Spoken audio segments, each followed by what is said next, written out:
because last time we talked about weak acid, strong base titrations, and we named and calculated the pH at every stage of the 6 stages.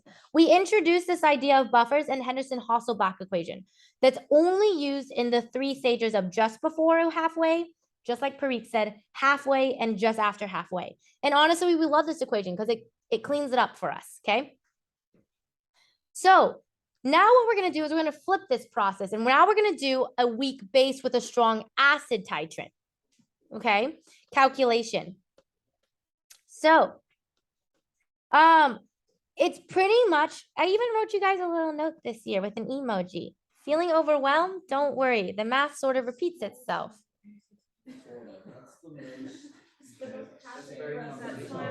Does it? So I tried being encouraging as I was doing this at 11 p.m. at night, fixing the notes. So what we have here is we have a similar situation where we now have a titration, and what we're going to do is we're going to see 6 stages of the titration curve that we can calculate the pH from. And by the way, if we can calculate pH, don't forget you can calculate the respective amount of, guys, the respective amount of H proton and hydroxide ion, because if you have pH, you can do negative log. So you can do 10 raised to the negative pH to get the concentrate. Is there something super, super funny happening? Oh, and then you could do pH equals POH to figure out the OH concentration. So that's why we just kind of stop at pH. The FRQ for the AP could ask you to take it further. You should be totally prepared to do that. Okay, but what we have here is we have a weak base and a weak weak base with a strong acid. We at this level will not be dealing with weak base, weak acid titrations. That's actual college, say. And I barely remember learning those, so we obviously don't do them very often. But the net equation for this would be NH3. Ammonia is a really common weak base that we use, plus hydronium ion, acidic water, goes to NH4 conjugate acid, and H2O, because the chlorine ends up being a spectator ion, so we don't really care about it. Okay, and don't forget about the curve. When you're looking at this, of course, you're starting at a more basic range because you're starting with a weak base. But because it's a weak base, notice that the pH doesn't start very high. Because a strong base is usually categorized as a pH 12 or above. This has a pH of less than 12, but still in the base range. That's a good indicator. Also, this concavity is a really good indicator.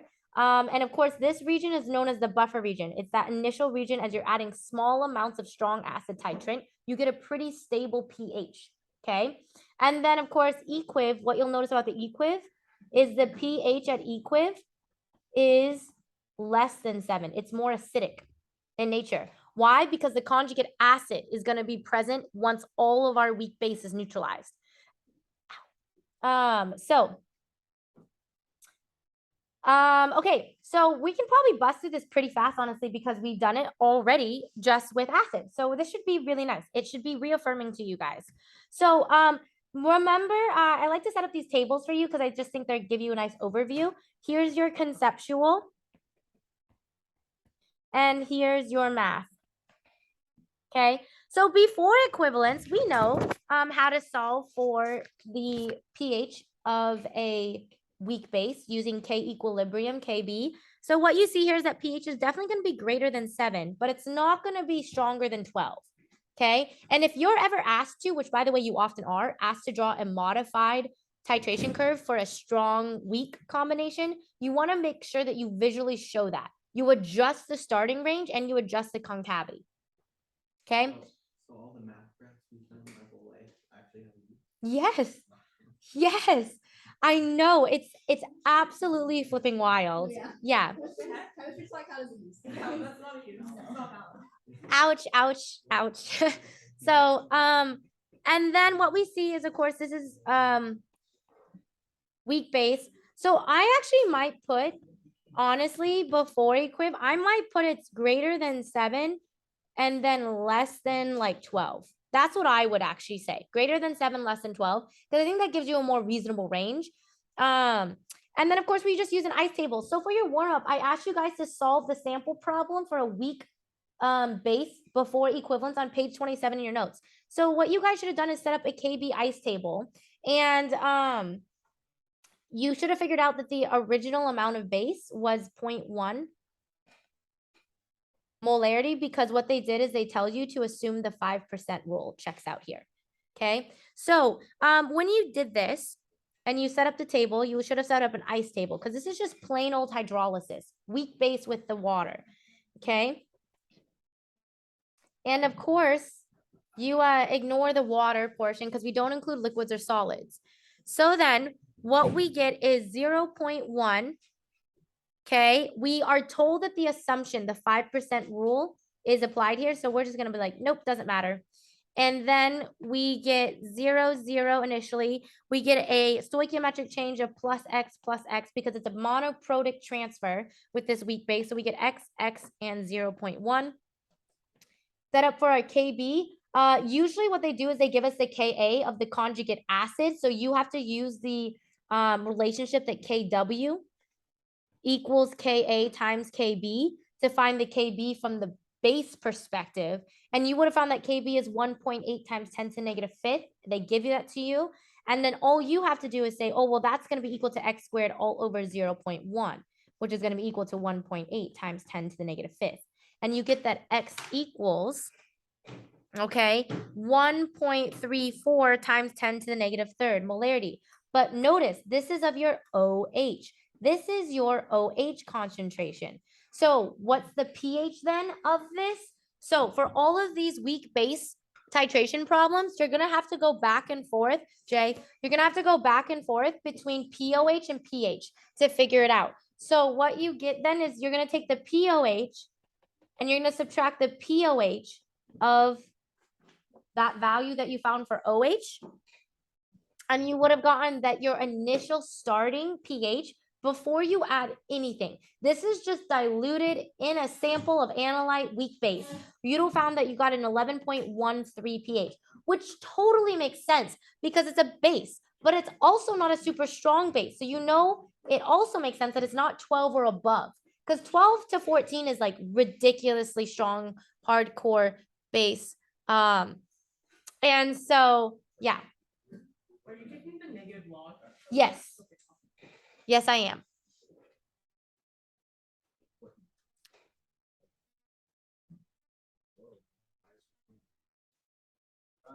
Okay, so that's before equiv. Did everyone feel pretty good about this? Like, this is unit 7 review. Like, this is just overview. You've done it a million times. By the way, this is your reminder to please show me your unit 7 workbook. And I was totally supposed to check for homework. I'll check tomorrow. I'll check tomorrow your homework that you did some workbook problems.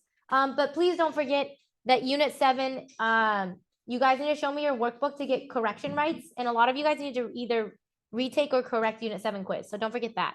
But anyway, unit 7, this is all unit 7 right here. Very familiar, old school. We got this. Ice tables, we feel comfortable. So now that you're there, now let's move on to the next stage. Okay. Oh, by the way, welcome back. Let's move to the next stage before halfway. So we're working with a weak species plus a strong. So automatically, you know, we're going to get a buffer region. So what we're going to do during these 3 stages is the Henderson-Hasselbalch equation. And remember, I told you, you don't have to change it to go back and forth between pH and POH. The equation just works no matter what perspective you're using it in. So for this problem, calculating pH right before halfway to equivalence, okay, we say that we got to first figure out our diluted, because when you titrate in, you're diluting your sample now with a certain amount of milliliters of titrant and the original milliliters of analyte. So what you would do is, I don't want to walk through how to figure out the dilution. You should be very comfortable multiplying by dilution factor. Okay. And what you would get is that you would get the weak base diluted at this point in the titration is going to be equal to 0.0595 molarity. And then for your acid titrant, your strong acid titrant, you get 0.0405 molarity. Okay. And so what you do is what we say is we set up an ICF table, initial change, final, because here's why. We're going to use up all of that strong acid. Sorry. Yeah.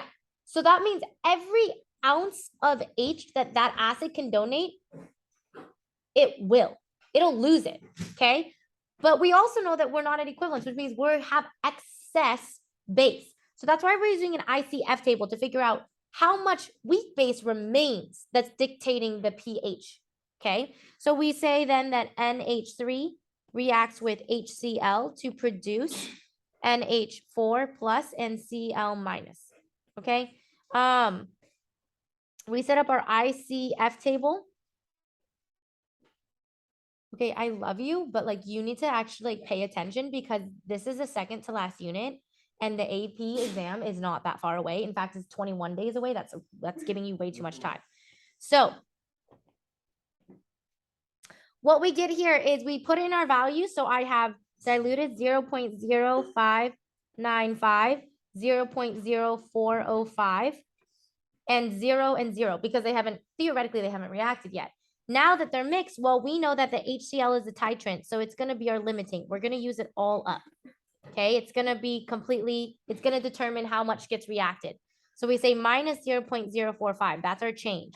Minus 0.0405. How do I know that? Because it's a one-to-one monoprotic exchange between the acid and the base. I don't have to double by anything. Stoichiometrically speaking, the change is one-to-one. Yes. I'm getting a different dilution number. I have no idea why. Yeah, You are? Yeah. It is 12/37 times 0 molarity, yes, and 25/37 times 0 molarity. 12/37s. You have 12 milliliters. Oh, I'm looking. Okay. I see. Thank you. I shifted these notes because I deleted I last class had way more to write. I've deleted since then, and so the note shifted. I apologize. Okay. So it's 0.06757 and 0.03243. I apologize. That was my bad. Okay. So but the process stays the same. So it's 0.03243, 0.06757, and then you subtract using up all of that diluted molarity of the titrant. So minus 0.03243 and minus 0.03243. And you're going to get 3243. And Daniel, you're not leaving anywhere. It's just for you. 0.03243.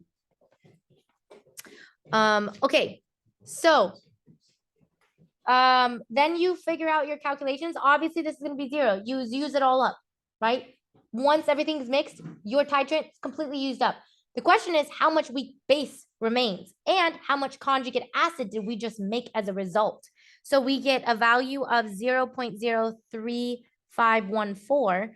And for the conjugate acid, we get 0.03243 as well as here, 0.03243. Now what we do is we put this into our Henderson-Hasselbalch equation. So we say to ourselves, well, pH is going to equal pKa. So for you guys, you would be given the Ka. So I'm going to tell you that the Ka is equal to, actually, I'm just going to give you the pKa together. You would be given it in the problem. So it's going to be equal to pKa plus log of your base all over your acid. So when I give you that, your pH is then equal to the pKa for the NH4. This would be where your Ka comes from, going in that direction. Your pKa would be negative log of 5.6 times 10 to the negative 10. Okay. And then you're going to do log plus log of your base over your acid. Okay, so even though your base here is not considered the conjugate, we're going to put it into the acid perspective. Okay, but we're going to take our values that we figured out. Where's the 5.6 into the negative? That would be given to you. That would be the Ka. So it's gonna be plus log of 0.03514 all over the base value, all over. Oh, oops. I'm trying to highlight this to make it a little smaller. Hold on. I'm just trying to move everything over a little bit. Oh God, never mind. All over your acid amount, 0.0324, 3243. I realize that is very small. I apologize. I should have moved everything over. Hold on.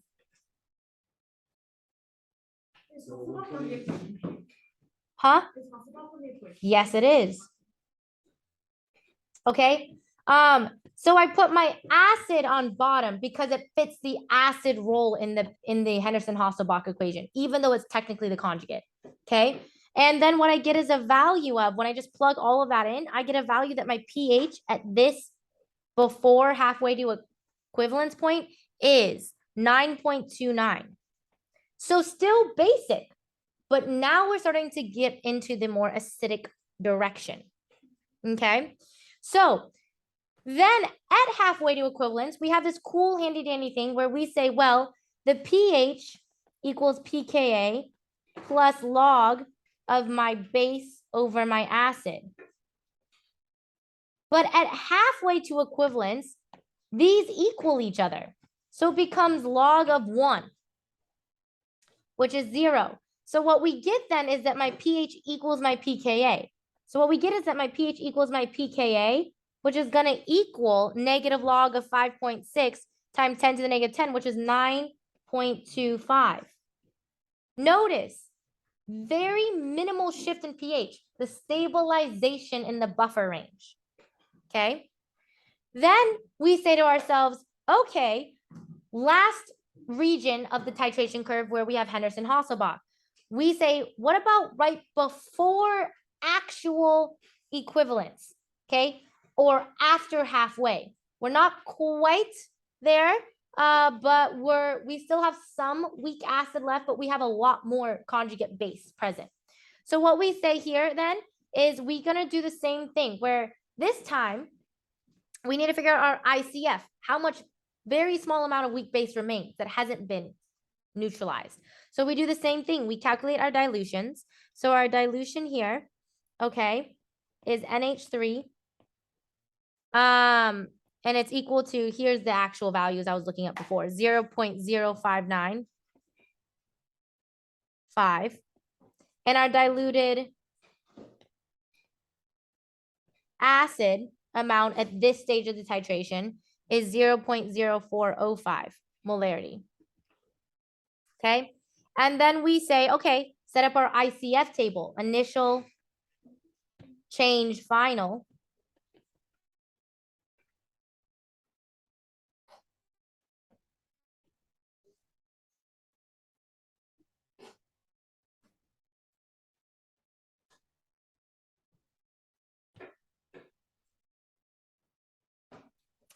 Okay. And we get the following. Again, we would technically say this is our limiting, the original strong acid. But what we're going to see is we're going to have a really high concentration of conjugate by the end.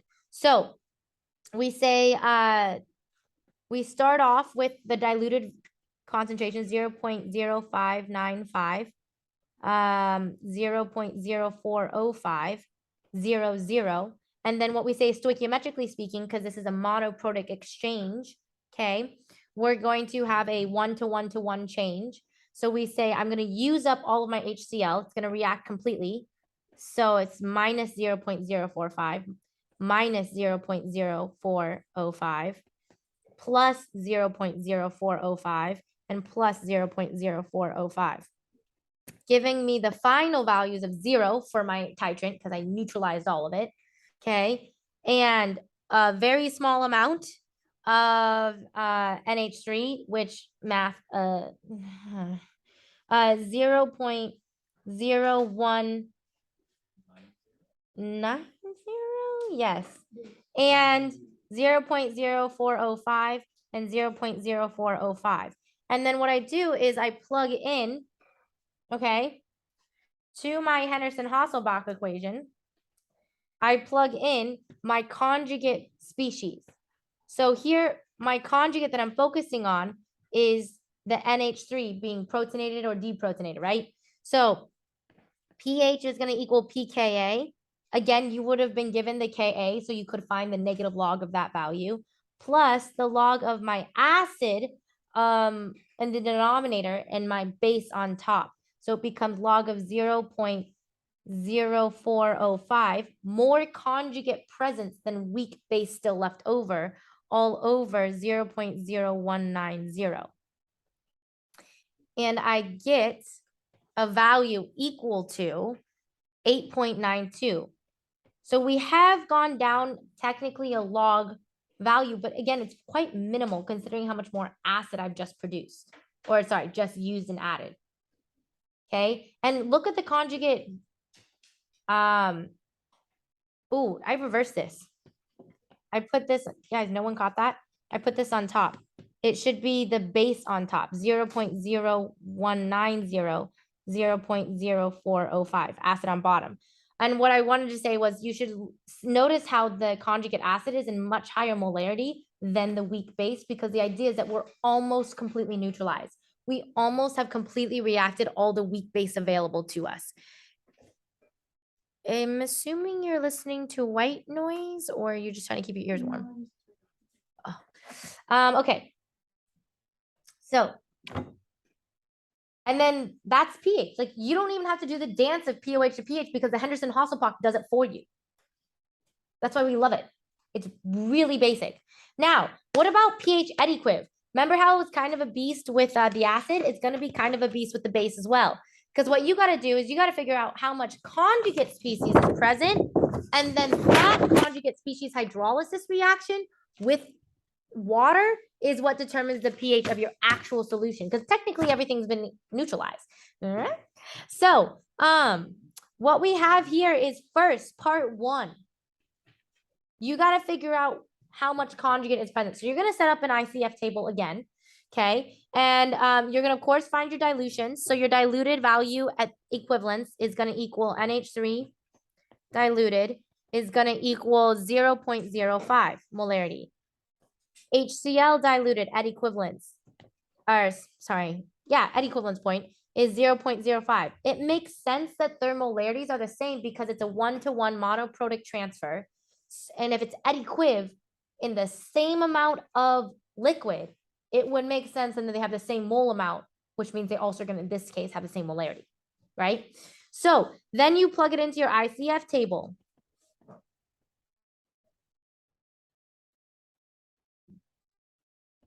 How did you find the pKa for the last one? A negative log of the Ka, which would have been given to you. Okay, we already had the table. Yeah, theoretically, yes. So what we get then is we get the following. Okay, we get the values of 0.05, 0.05, and 0.0, because theoretically these two things haven't mixed. Now what happens when they do thoroughly mix? Well, they thoroughly neutralize one another. So what we say then is we say minus 0.05, minus 0.05. But now we get the two ions, plus 0.05, plus 0.05. And so you get 0, 0, 0.05, and 0.05. Now, I don't really care about chlorine minus because that's a spectator ion. That honestly is just there. It just exists, okay? But what I really care about is this right here, this conjugate acid. Now this conjugate acid is going to undergo its own reaction, hydrolysis, because right now it's the only significant weak acid or weak base present in solution. So let's set up our hydrolysis of the conjugate acid with water, because that is now going to produce an acid, so creating a more acidic pH at equivalence. That's why we see the pH at equivalence shift down with weak base strong acid titrations. With weak acid strong base titrations, it shifted up to a more basic region. But now we're shifting down because now at equivalence, we have conjugate acid present. So what we see is that NH4 is going to react with water in a hydrolysis, to produce, and it's a weak acid, technically. It's a better acid than the base was, but it's still technically weak. Okay. Produce NH3, our original base, actually, ironically, and H3O plus. So now we're going to set up an ice table. Because now it's just the weak base interacting with water. Hydrolysis of a weak base or a weak acid alone is always in equilibrium because water itself is constantly auto-neutralizing. So then what we get is we get 0.05. And of course, we know water doesn't matter here. And 0 and 0. And we say, okay, well, I know stoichiometrically speaking, the change is going to be a 1-to-1-to-1 ratio. So I'm going to get plus x plus x. Now, I know my initial concentration. I just found it of my weak acid. You would be given Ka. Ka here is equal to 5 point, hold on. Ka is equal to, what did I write? I wrote it above. Yeah, thank you. 5.6 times 10 to the negative 10. 5.6 times 10 to the negative 10. Okay, that is a lot of powers of 10 less than my initial concentration. So what I can say is the 5% rule. I can kind of just ignore this section. And I can say then that at equivalence, I am at 0.05 x and x.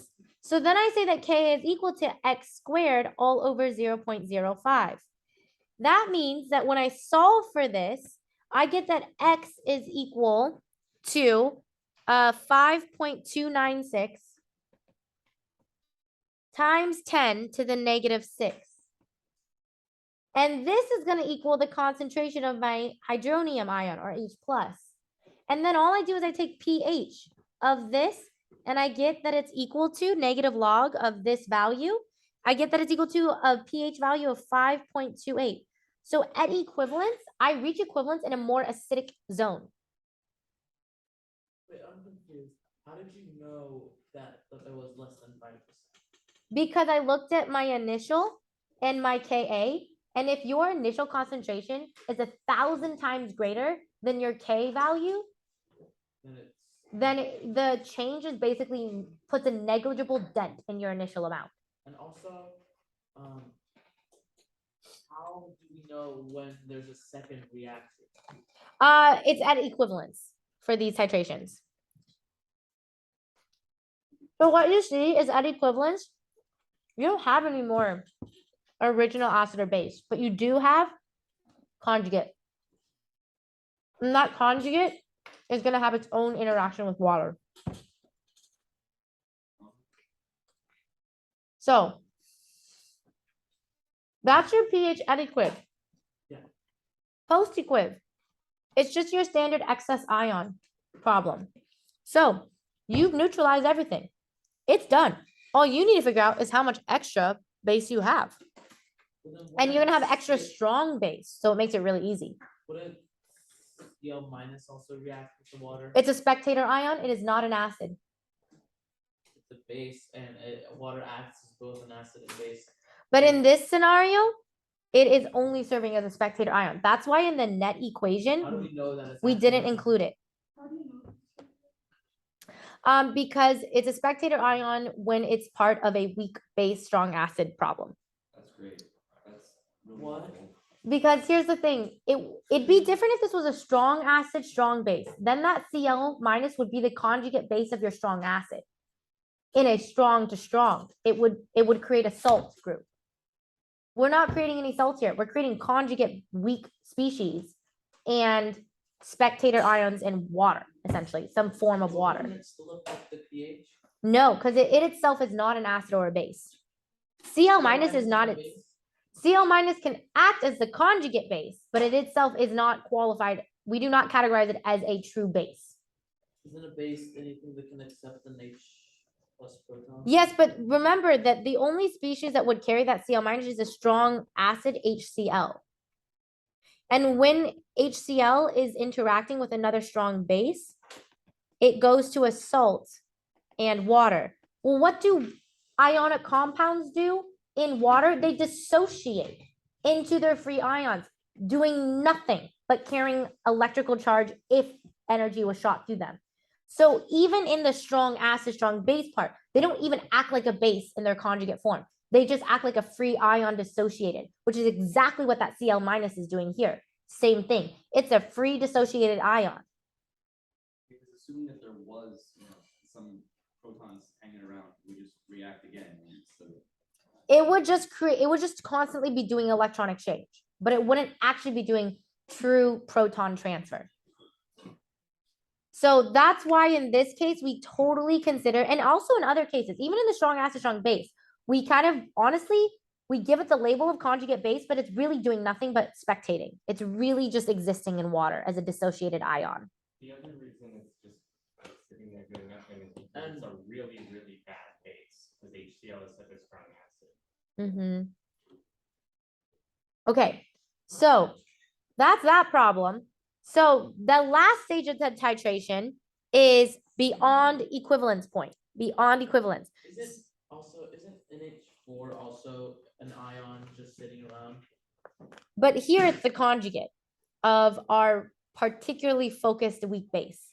It is an ion technically sitting around, and it technically would create quote unquote a bond with a Cl minus, but then it would immediately dissociate because it's an ionic compound in water that does not produce a precipitate, because all halogens and let me put it this way.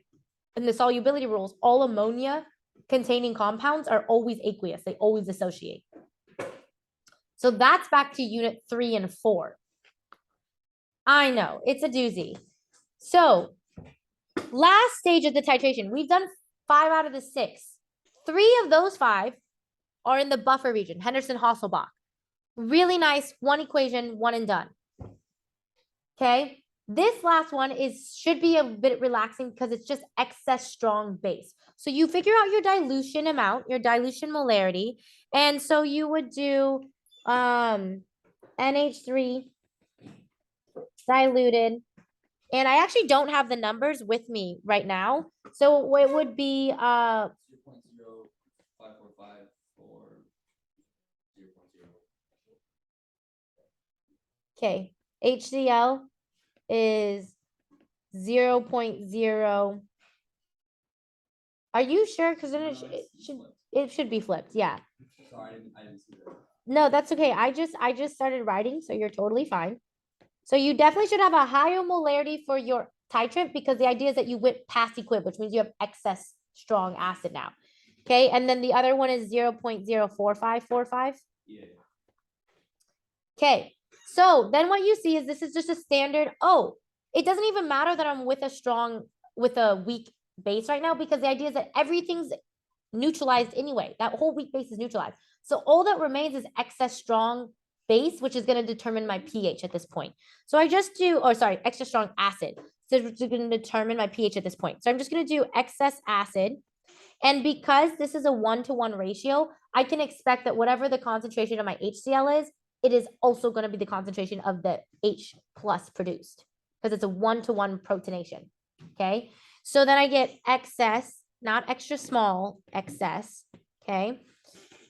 And it's going to be acid HCl minus NH3, which is going to equal 0.54 on repeat minus 0.045.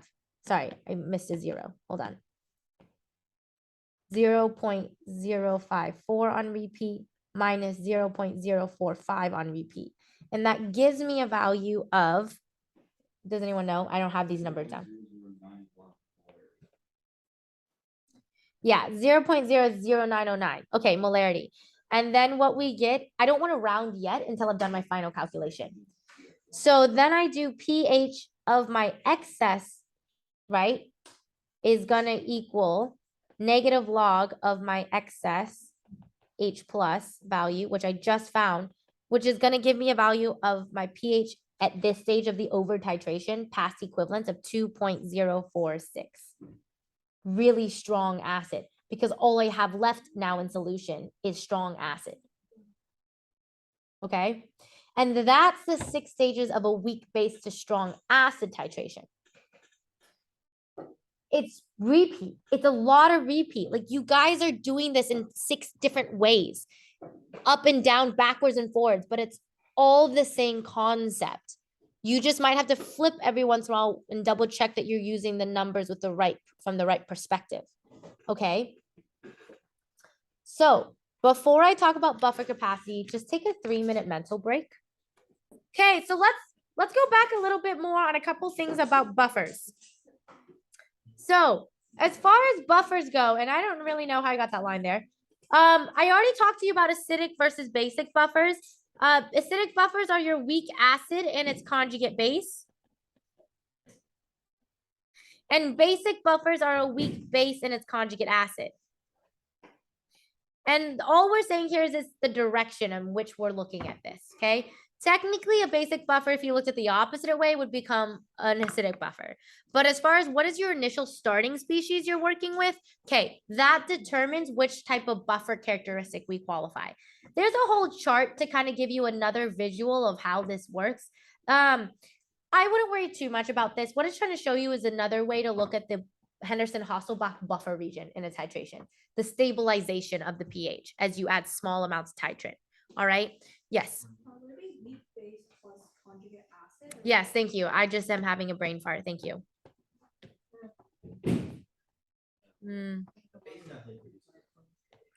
A base, definitely, Sky. Definitely. It's like, yeah, exactly. So, these problems are just to kind of get you into, these are like totally standard like MCQ problems right here, just written in an FRQ format. So why don't you try out these two acidic versus basic buffer problems, and it'll only take you about 5 minutes.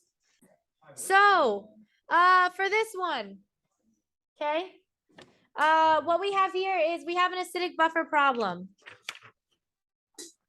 And we have write the equation for the weak acid equilibrium in the solution to highlight the predominant species. So it'd be like highlight the net species. What do we actually care about?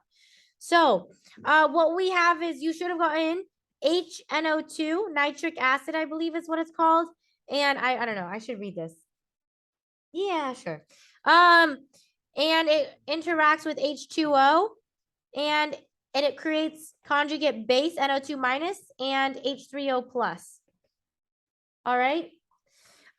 B, you were asked to write the net ionic for the reaction that occurs in small amounts of HCl is added. So now we're saying a titrant's added. What? What's the predominant species of what's highlighted? Oh.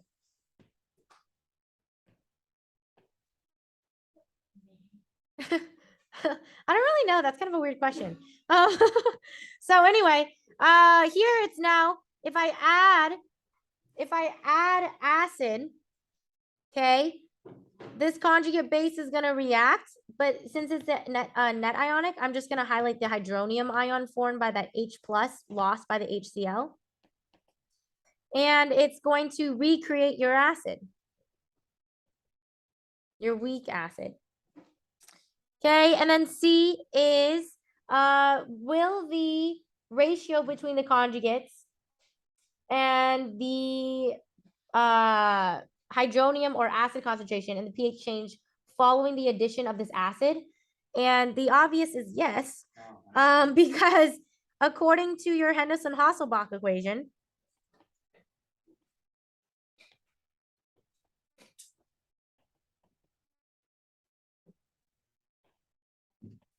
if you add more acid, okay, you're gonna get more, let's see, you're gonna get a higher ratio of acid created, okay, because when you add more acid, your conjugate base is gonna react to produce more acid, acidic, I guess you could say protonated version of the conjugate species, and so you're definitely going to have a change occur.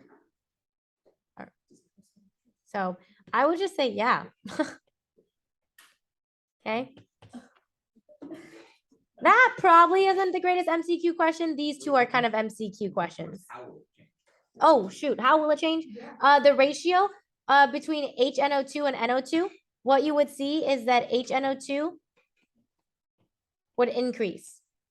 And you would, okay, it would increase. So that means that your pH is going to become lower. Your pH is going to decrease and your H3O plus is also going, oh, well, your original H3O plus is going to decrease actually because you're using it up, but whatever. Okay. So For A, how do you know the acid is the species? because that's the one we're focusing on, it's an weak acid equilibrium. This is a hydrolysis reaction. The water just kind of acts as a carrier. Okay, so for basic buffer, this was an even easier question. This is like your dream MCQ right here. Yes. For the previous question, what was the significance of the NaNO2. Yeah, maybe it's like oxidation control. Oh, the Na is the spectator ion, just bringing the NO2 minus. Oh. Yep. So basic buffers. We have hydrazine is a weak base with a Kb of blah, blah, blah. What compound could you add to 0.50 molar solution of hydrogen to make it a basic buffer? You'd want to add its conjugate. So to make it a buffer, you have to have a weak species plus its conjugate. So what is the conjugate of hydrazine, N2H4? You would simply add the conjugate acid version of it. So you'd protonate it. So what that would become is you would simply add a species that contained N2H5 plus. So hydrazine. I don't actually know what this thing is called. I looked it up, it's called hydrazinium. Oh, cool. So you want to add a compound with this structural group. Okay, you would want to add a compound with this structural group.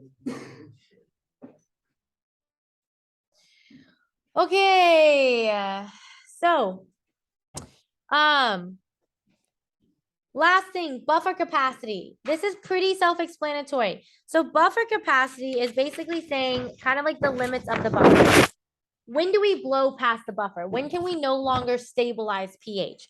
So, the way that we define it is it's the amount of small titrant additions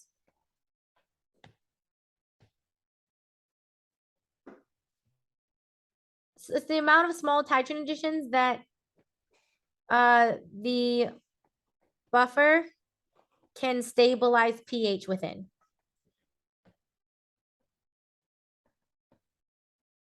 As soon as you see dramatic change in the pH, you've blown past the buffer. Okay. So a high capacity buffer means you can add more titrant. Okay. And pH will be stabilized. pH will be stabilized. To increase the buffer capacity, what you can do is just simply add more buffer in terms of conjugate species, right? You can have a higher conjugate species ratio. Okay. So whether it's your weak acid or your weak base, you just have their conjugates more present. So you could literally add in a species that contains more of the conjugate, and then you created a greater buffer concentration. Okay. Because you have more weak acid plus conjugate base, or you have more weak base plus its conjugate acid. You just kind of insert in more of the conjugate. Higher capacity for the addition of base, then what does that exactly translate to? When the solution has more conjugate acid than base.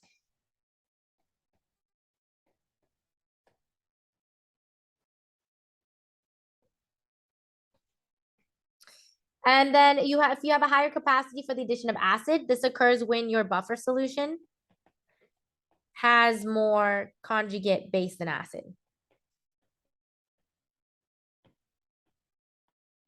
So it can handle more acid. Obviously, a low capacity buffer is wimpy. Okay, you break the buffer region quickly. You break buffer region quickly. This would be super easily confused with just adding too much titrant at one time. Here, we're still assuming you're adding small amounts at a time. Obviously, if you just dump a boatload Okay, you're not even gonna see the buffer region because you just overwhelmed it within a second. Okay, but the idea is that if you were to add drop by drop and go slowly, how long could you go for? Okay, Wait, so yes. a buffer, like say a buffer can Mm-hmm.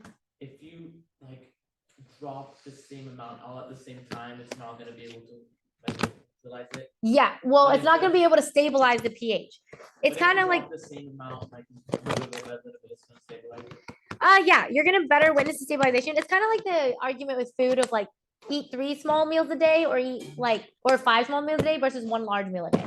It's like you're gonna reach fullness faster in that immediate moment if you eat 1 giant butt meal. But like you could still get in the same amount of food if you break it up into 5 pieces. You just don't feel that fullness. You don't feel that completion right away. Same idea, same amount, but you won't be able to witness the buffer region, the stabilization, if you just dump it all at once. All right, that's the end of unit 8, you guys. Good job.